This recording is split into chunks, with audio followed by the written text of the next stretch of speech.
We have more innovators for you now. I've got 5 people at the forefront of the smart data revolution. Welcome. How are you guys? Very well, thank you. Thank you. Good. Right, so we've got CEO of Ctrl-Shift, Liz Brandt. We've got the CCO of Moneyhub, Dan Scholey. How are you?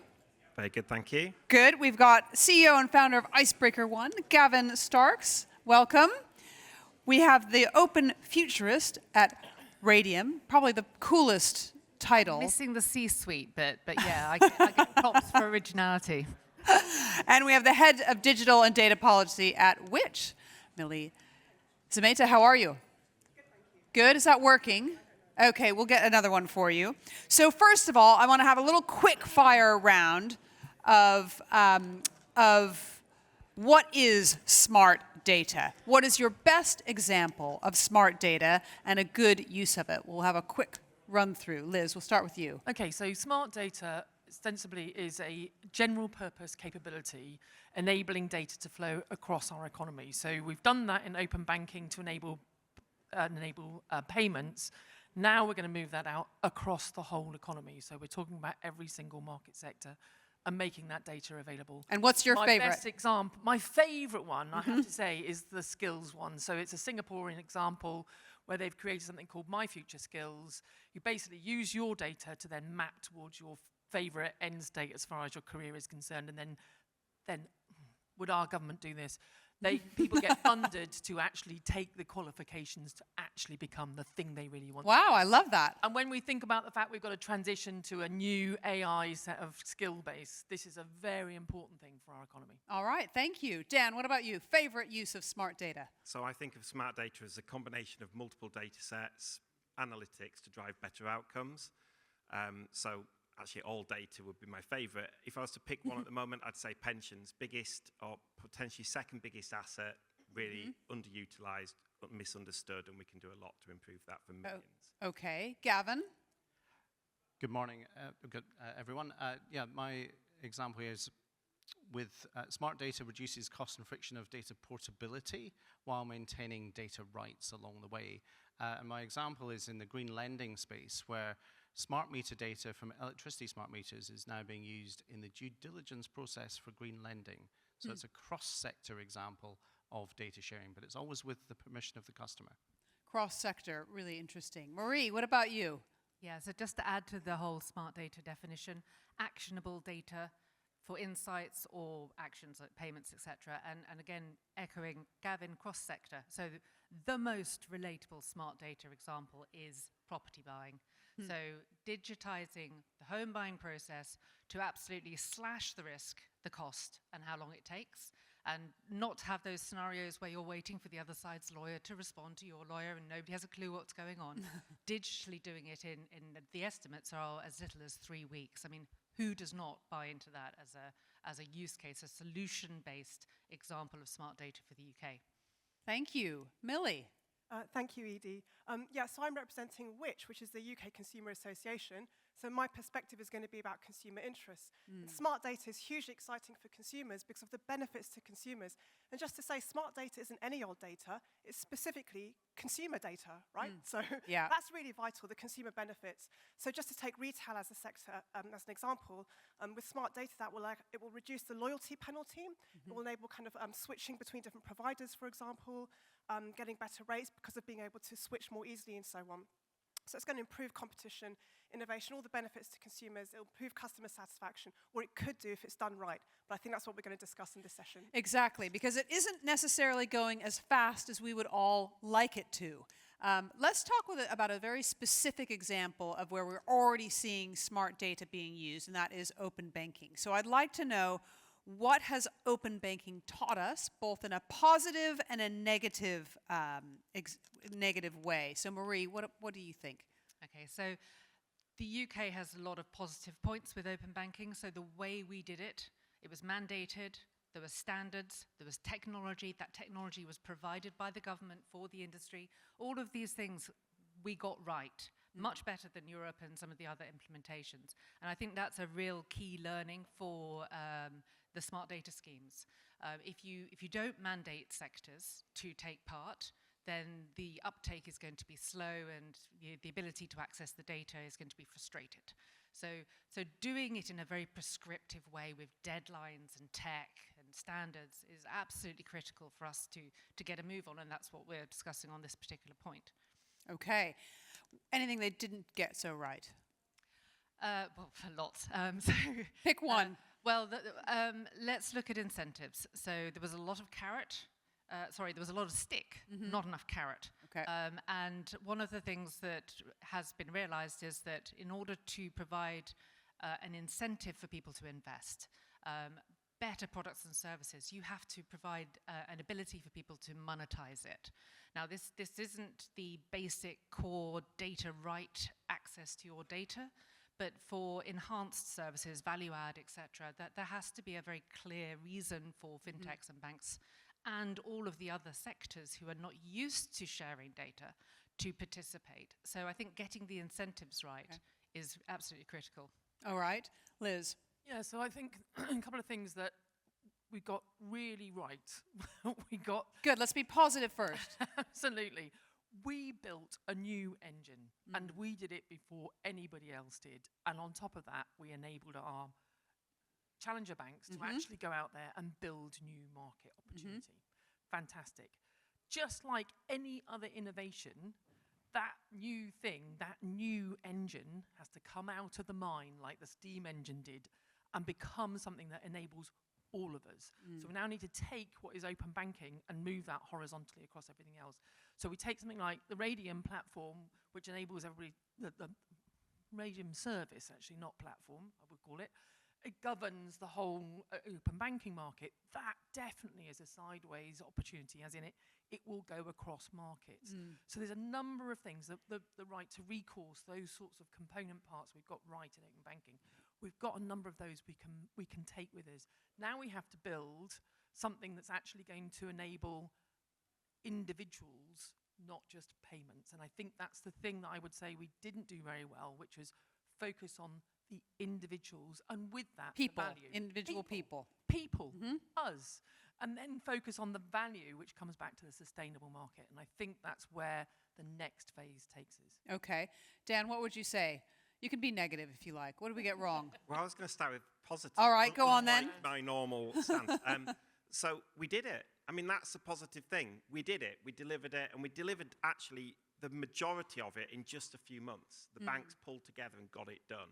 And what didn't go so well is we spent forever and a phenomenal amount of money coming up with reasons why we can't do it. And just forever. And I think the lesson learned for me, and I'm seeing it happening again now, with all the other examples given on this stage, we're going through that process of we can't do it again. It's Right. a British thing, I think. We're obsessed with why we can't do it.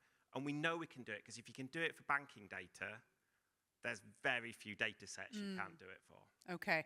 Gavin, you can add anything you want to that, but I want to also ask you, as the former co-chair of the Smart Data Council, what's the data bill going to do to help or possibly hinder this? So this is a very exciting year for us. We were hoping the data bill was going to go through last year. It should go to Royal Assent this year. What it really signals is the thing that we developed for open banking, which I co-chaired 10 years ago in the development of open banking, did work. It did have its friction points, and we need to rapidly accelerate that. And as Marie was saying, policy can be our friend here. It can actually move the needle and get people to the table and steamroller through some of the, oh, we can't possibly do this for whatever reason that someone has. So the upsides are it provides the primary legislation, and that will lead to secondary legislations already in development across government. So that's the huge upside. The potential downsides is that it's currently having other things thrown into it, like copyright and things like that. So the more you load into these policy instruments or any initiative, the more you slow them down. Right. So we need to do less. Ideally, we do one thing well to go far together. Keep it simple. Millie, I know that you are concerned with protecting people. Liz mentioned people, and it's about the most vulnerable as well. What are you concerned about in this bill? Yeah, so in many ways, the Data Use and Access Bill is a really exciting thing. It's huge progress, and it's potentially a really big achievement because it's going to drive smart data forwards. But what's missing for us are two things. One is the lack of a central coordinating body, right? So smart data schemes roll out across economy and society in a sector-based way. If they all develop in different ways with different standards and so on, well, hang on, they're not necessarily going to be compatible. We're not necessarily going to get the best out of them. So we think that DBT should have that central coordinating or that central ownership. But related is the issue of vulnerability. So each government department has its own definition of vulnerability because vulnerability differs by use case. Vulnerability can also change over time or be contextual. If you don't have a consistent definition of vulnerability, then vulnerable people are going to fall between the gaps between sectors because guess what? Vulnerability isn't defined by sectors. It happens across a person's lifetime and across all their interactions, right? So if you don't have a definition of vulnerability, then people are going to fall between the cracks. And I think that's what's worrying us about, that's where we see the gaps in the legislation and what we want to make sure gets done properly. Okay. Dan, would you agree with that? I think we need more people like Millie fighting for the consumer, especially around vulnerability. And I do a lot of work in financial services where it's important. But I do think vulnerability is often used as an excuse to do nothing. Right. And if you look at any other industry, cars, we don't say cars are dangerous, nobody can drive. Right. We go, cars are dangerous, we're only going to allow 20 miles an hour outside schools or ban cars at certain times. And we fine people when they get it wrong. In most of the scenarios we're talking about with data, we're talking about regulated entities that are going to have access and be able to use this data. So they're not going to go out and maliciously lose their regulatory permissions by purposely doing harm. And I also think we've got to think about risk. So it's a risk-based approach. And we've got to put protections in place for if we get it wrong, we go and look after people.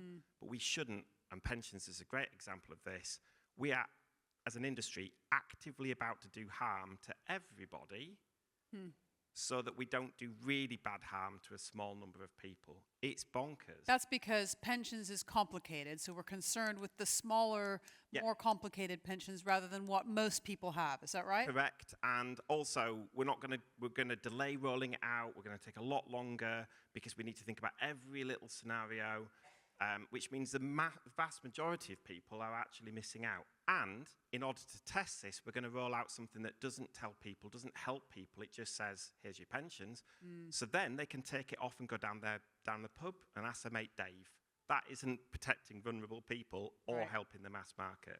Sorry, may I just say a bit on that? So I completely agree that I'm not saying that in order to protect vulnerable people, do nothing or do less with data. In fact, you might even have to do more with data to get the best of vulnerable people, but that does need to be the vision. And I can just give a couple of examples from Witch's perspective. We're involved in data sharing around combating fraud. So we're active in data sharing. We have a data science team. We're active in working with data. But specifically around smart data, it would enable customers to allow their data to be accessed by charities. So for example, Citizens Advice Bureau, maybe charities around gambling and so on, debt management. So actually it could be hugely valuable for vulnerable people, but it does need to have oversight, needs to be done well. Okay. Absolutely agree. All right. I want to move on. Liz, why can't we just get on with it? I can see there's some reasons why. What's the real reason we can't just get on and do it? Okay, because we need to run what I would call a five-legged race. We need governance/government in the room, we need business in the room, we need consumer in the room, we need tech, including AI, in the room, and we've got to run in unison, and we've not done that before.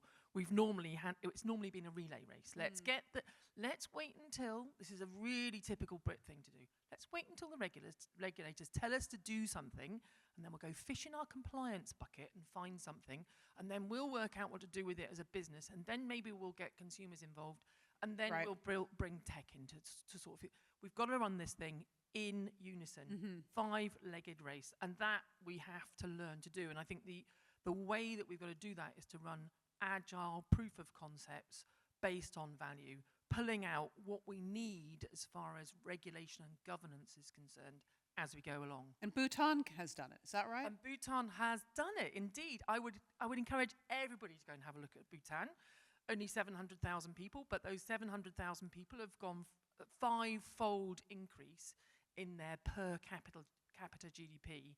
They've got digital identity, they've got wallets, they've got personal data services, and then from that they've got all their services, their national services available. People are able to travel, they're able to build their businesses, get loans, and they've done that in the space of 5 years, and they're now selling that platform to countries in Africa.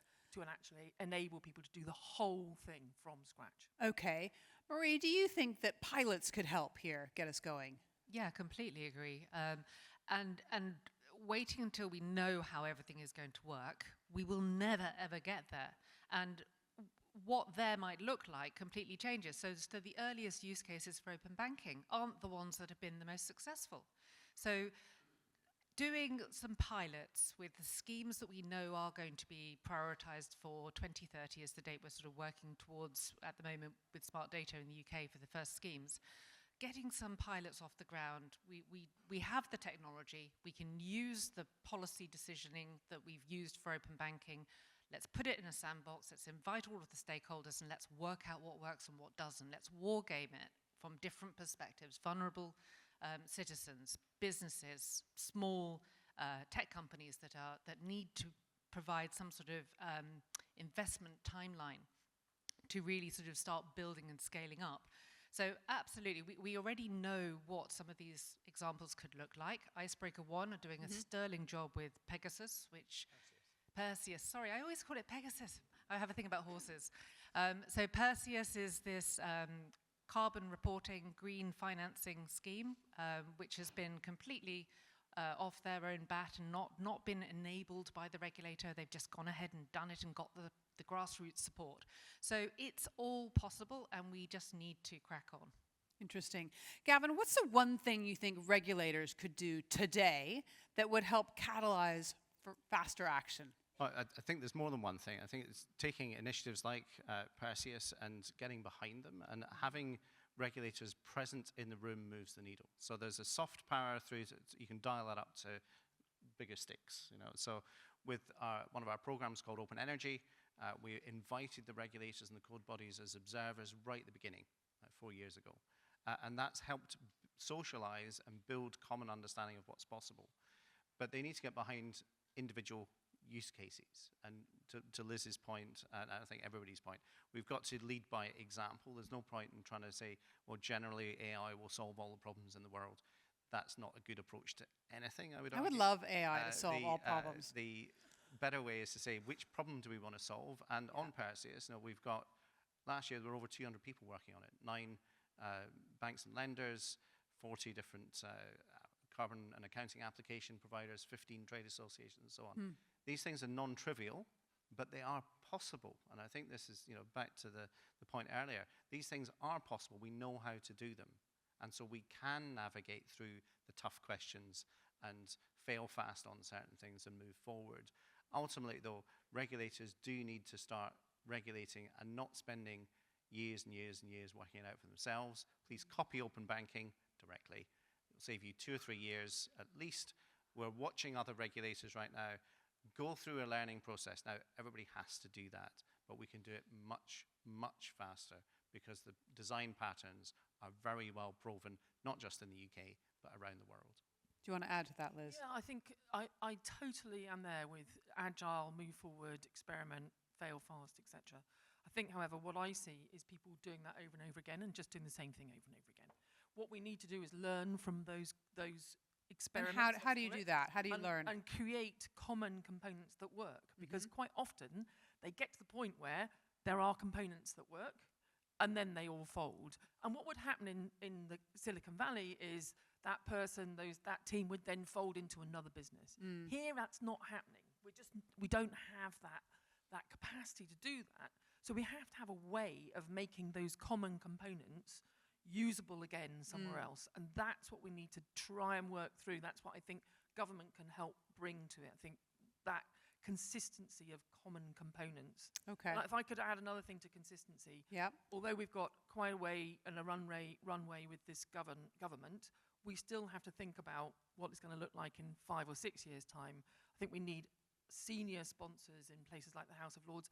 And let's bring the royal family in. That's what Bhutan did. The king said this is going to happen. Let's get the king to say this is going to happen for this country. And why would we not? Because this is for every single citizen. Briefly. Well, we did manage to get smart data into the King's speech last year. Yay. Well done. Amazing thing. So the one nuance in this that quite often gets lost is it's very normal for large organizations and governments to say, well, we've got this macro problem, let's centralize it all into one place and get somebody to work out what the common ontology, for example, should be for the country. I'll see you in 50 or 500 years. We need to start with principles-based and focus on interoperability so we don't end up with I always think you either end up with a critical mass or a critical mess. We are at a junction point right now, I think this year, that we could end up in either one of those situations. So I think there's a word of caution there. I want to know how we pay for it. How can businesses monetize? That was an issue we discussed briefly before, Dan. Yeah, I mean, I think all of what you've just said, Gavin, is absolutely spot on. But we've got to keep an eye on the prize. It's got to be mutually beneficial for providers and banks and people, because we don't want people to be giving their data away for free. People and the consumers and driving better outcomes. But we absolutely know that, and I come back to the experiments. The experiments shouldn't just be a technical proving exercise. It's the commercial proving exercise, and that's what will drive progress. To help with that, though, government need to be more clear and more consistent and faster to make decisions, because organizations can't build business cases on uncertainty, certainly the larger ones. Marie. Just to add one thing to that, so absolutely correct, and be absolutely clear as well, this is not a technology problem. The technology exists, it's proven at significant scale. Policy is already established, so it's going very much into aligning the incentives, working out the appropriate standards, looking at any localization that needs to be done for certain sectors. But to do that, getting people into the room and getting them to work on beneficial solutions as a whole solution, like buying a whole house, that involves multiple different sectors all working together, that's the way to start really realizing the opportunity and what it will take to get there. It can come, some push can come from people, can come from us. And Millie, I wonder what your experience would tell us, and how do we help people, consumers, all of us, build trust in their data being used for their good? Yeah, if I may just briefly respond to Liz's point as well, though, I love the idea of the royal family being involved, and I had a mental image of, that royal warranty that you get on nice marmalade. So I thought, okay, that would be Be better than nice marmalade. but Edie, to your point, right, it's as Gavin said about the kind of principles, right? So, and also to pick up on your point, Dan, about experiments. So how can you experiment safely? Well, you have principles, you have guardrails, and at which we developed a trust framework that's principle-based, which means it can be adapted and implemented in different ways as long as the principles stay true. And so one of the main principles is around governance. That includes things like redress. Do customers know who to go to for redress? Clear roles and responsibilities. Accountability and monitoring. Is this working? Where is it not working if it isn't working? So governance is a key principle. Another is protection. That's covering both data protection and cybersecurity. That's the kind of stuff that's covered in legislation. But you know what? Consumers they want more than just what's in the minimum of legislation, right? They kind of want the kind of experience of the governance, the redress, and all that. And the other main principle is scalability. Now, some of that's the interoperability, but it's also about things like having a common language and making sure that things are accessible. From a consumer perspective, you're not going to distinguish between sectors. You just want a fluid experience across sectors, because that's what life is like. So having a common language across providers, across sectors, across organizations will make it seamless for the consumer, and therefore they'll a better experience for them, also better for them in terms of accountability and redress. And I think what you said about trust is really important. It just takes one use case to fail for consumers to lose trust across the whole ecosystem. Because again, they don't think in terms of sector. They just think this whole smart data thing wasn't good for me. So it's really important that we maintain that trust across sectors, and that way we get the benefits across sectors, which is where the biggest benefits are going to be.